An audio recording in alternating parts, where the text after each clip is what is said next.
some money and get your red voice. Come on, save some money and get your red voice.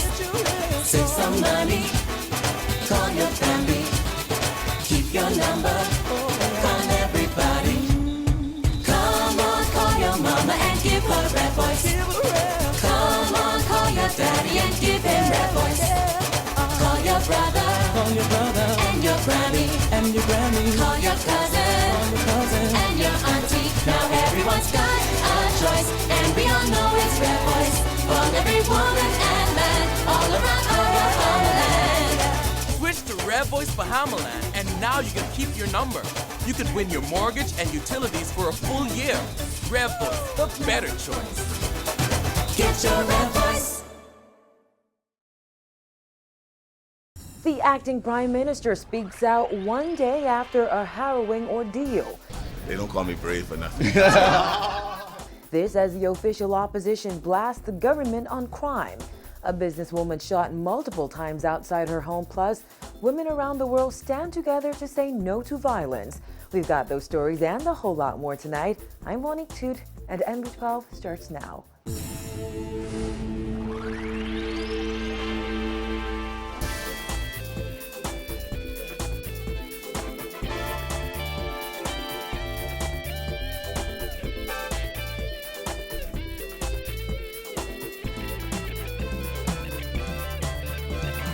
Top in news tonight, acting Prime Minister Philip Brave Davis speaking candidly today about the harrowing experience of being robbed at gunpoint at his Western New Providence home yesterday morning.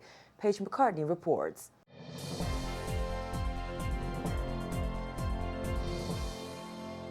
Davis said now that he himself has been a victim of crime, it's important that he and others that have found themselves in this position do not allow it to cripple them. And he said despite his whole ordeal, it doesn't reflect negatively on the Royal Bahamas Police Force or its efforts.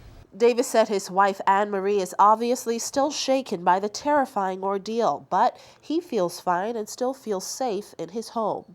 I feel safe, yes, I am. I feel safe. And were you afraid yesterday while all of this was happening?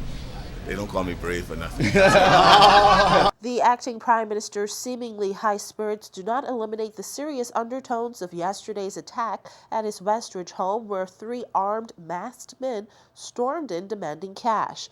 Davis said he's just happy the outcome wasn't worse. I'm now a victim, but that will not shake me in any way or deter me from the job at hand in attacking this menace that we all call crime. I don't think I was targeted. I don't. From all accounts, the invaders, the culprits, were not aware of the home that they were entering into, because they took my aid as the owner of the house. They thought they were dealing with the owner of the house. It's only when they got into my bedroom and saw me. Did they recognize you when they I sense a recognition. I sense that they would, because it became more frantic, and they did move out very quickly. In June, Davis's police bodyguard was shot in eastern New Providence. At the time, Davis said none of us is safe, but now his stance has somewhat changed. And I said that in the context of what was happening. When I said that no one was safe, it wasn't in the context that we are not safe or we cannot protect ourselves from each other. I was saying in a context that we have to continually be aware of our surroundings. We need to join hands in this fight, because we cannot do it alone. We know you didn't ask for more security after yesterday. But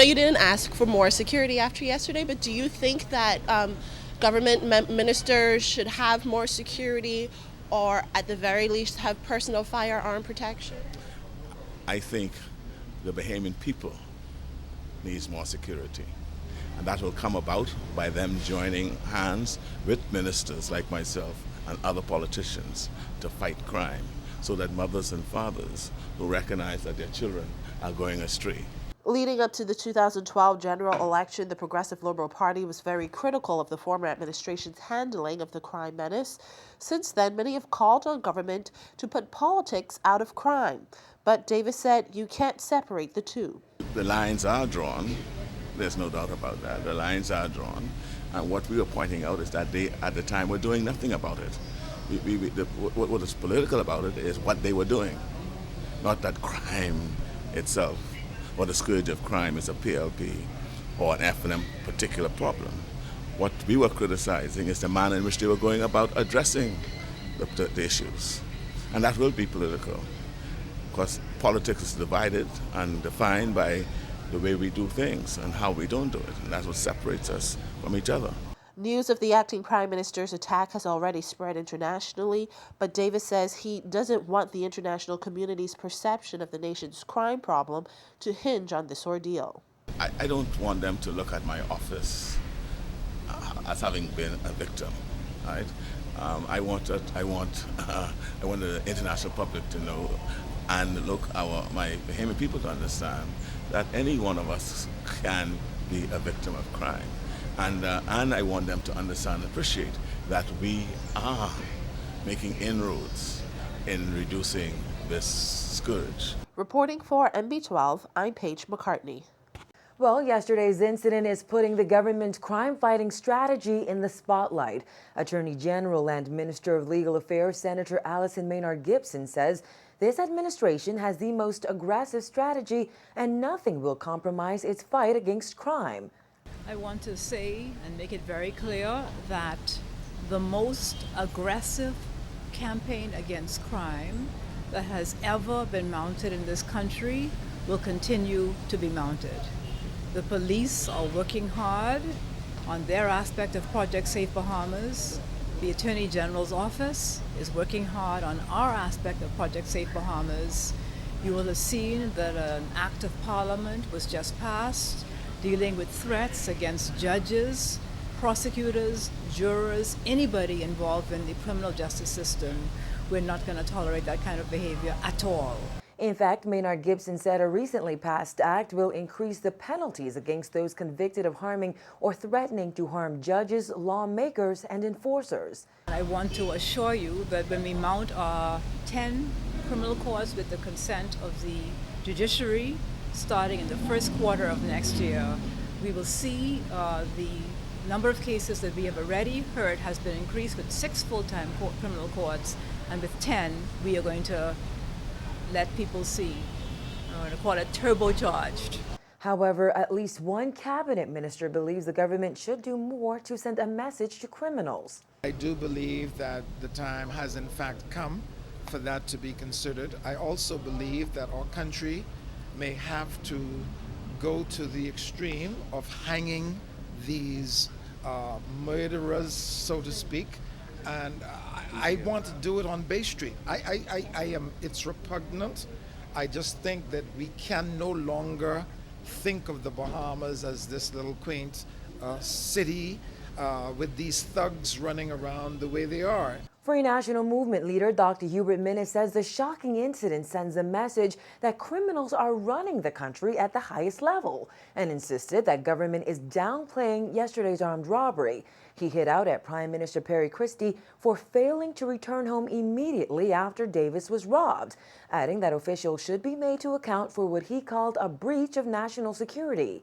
A serious Prime Minister would take serious action and announce a full shakeup of his national security team, given their admitted failure to address crime as promised, as highlighted by their failure to provide adequate protection for the acting Prime Minister. Minnis says the opposition intends to put pressure on the Christie administration to enforce the death penalty by tabling a bill of its own in Parliament. I wish to advise the public that we intend to table, in short order, the necessary bill to amend our Constitution so that the worst of the worst is definable, and a murder so labeled by a judge of the Supreme Court shall make the convict liable for execution. We in the FNM mean business. The Ingram administration made similar amendments back in 2011. The opposition also intends to give notice tomorrow of its intent to call for a select committee to launch a comprehensive review of the bail system. Additionally, Minnis says the FNM's 3 MPs in New Providence have also committed to installing closed-circuit television throughout their respective constituencies. all New Providence-based FNM MPs have determined that in an effort to confirm the party's commitment to the eradication of crime, every cent of the parliamentary constituency allowance given to the FNM MPs shall be spent on ensuring that CCTV cameras are installed in high crime zones